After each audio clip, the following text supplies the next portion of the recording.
You know all, I think Emeek has come to a new point of making even less sense than he usually does. But, y'all be the judge. Okay. You guys know I haven't been a big fan of Google here lately because... Really? I would have never guessed. On everybody, trying to make everything free, brainwashing everybody that if it's not open, that it's no good. Okay. Let's see. What's wrong with things being open, aside from the fact that, they're more transparent? What's wrong with things being free, aside from the fact that people whose whole business model is based on nickel and diming and penny pinching you for stuff that they shouldn't be charging extra for will start to lose market share? Well, that puts companies like Apple in danger, but, I'm not really seeing the excessive downside to that. And the only reason they want everything open is so they can run ads and have all this ad revenue and stuff. But I found this interesting article. Well, okay. He's at a valid point there. This is part of why there's such a divide right now in the open source community as to whether or not Google, deciding they want to get involved in Linux is a good thing or a bad thing.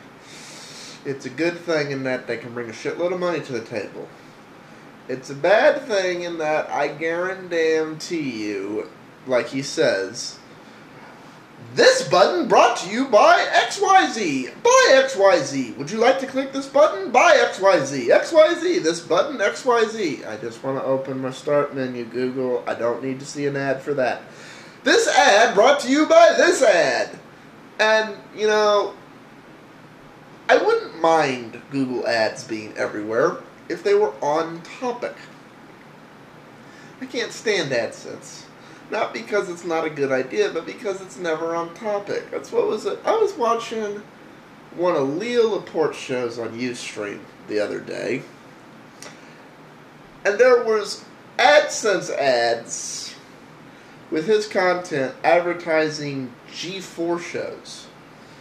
And I was just, nobody watching this show wants to watch a G4 show. I mean, there might be one or two, but considering that that's the network that basically fired that guy, no. And there's still a grudge going on there. Anyways, it's like they need to be on topic for people, not be a waste of money. TechCrunch. And I usually don't like TechCrunch's stuff, but big surprise. I thought it deserved its own individual video. Okay? So, for Google, the meaning of open is when it's convenient for them. Yesterday, Google published a long manifesto on the meaning of open in the form of an email to all employees, republished as a blog post. In it, Senior VP of Product Management Jonathan Rosenberg makes an eloquent argument on why open systems always win and urges Google's employees to always strive to be open when designing products. I call them Greedle, not Google. Actually, it's the exact opposite of Greedle. Because the philosophy at what he's talking about in terms of all the services they offer is, we could nickel and dime you for it, but if we just give it away, at the end of the day, it makes us money because it drives traffic, which drives search, which drives the internet, which makes us more money. So why should we charge you money to get money? It's the philosophy is basically, I'm sure most of y'all watching have either cable TV or satellite.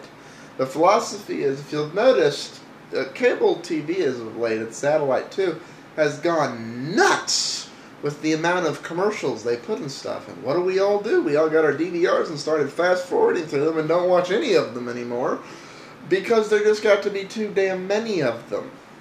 They became just noise that we tune out. Well, that was the one thing that always bugged me. Why are you showing me all these ads if I'm and censoring the content if I'm paying you for it? It should be the other way around. If I'm paying you money for it, it should be like the premium channels. If it's going to put all these ads in it, it should be free. Well, the Google philosophy is, well, we're going to advertise the shit out of it, but it's going to be free.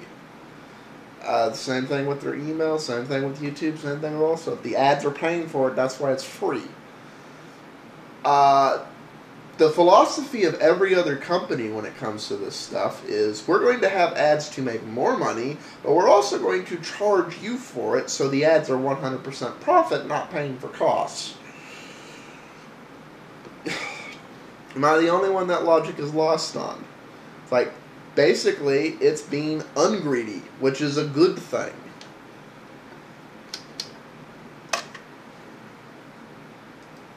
An open internet spurs innovation and brings more consumers on board, which ultimately means more searches and increased use of web applications. They're not doing it to help you guys out. No, they're doing it to help them. I'm not naive. It's not about making everything open and easy. It's about There's a reason you can only become a YouTube partner if you have YouTube subscribers and YouTube views. Emails written here. It says the gist of this senior VP of product management, Jonathan Rosenberg at Google. The gist of his argument is that a bigger, better internet is good for Google. He writes that Google employees should resist the impulse to create closed products and systems, and even makes a swipe at Apple for doing so. Bold added for emphasis, if you see that here at the bottom. So now let's read some of his email. Open systems win. This is counterintuitive to the traditionally trained MBA who was taught to generate a substantial competitive advantage by creating a closed system, making it popular, then milking it through the product lifecycle. The conventional wisdom goes that companies should lock in customers to lock out competitors. A well-managed closed system can deliver plenty of profits. They can also deliver well-designed products in the short run, the Apple and iPhone being the obvious examples. But eventually, innovation in a closed system tends towards being incremental at best. Is a four-bladed razor really much better than a three-bladed one?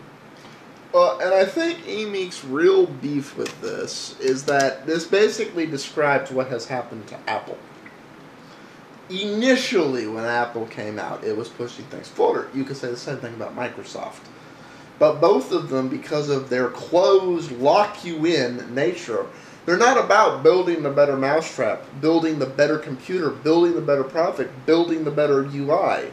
They're about how do we charge you for incremental upgrades. That is both Apple and Microsoft. Apple does it with hardware. Microsoft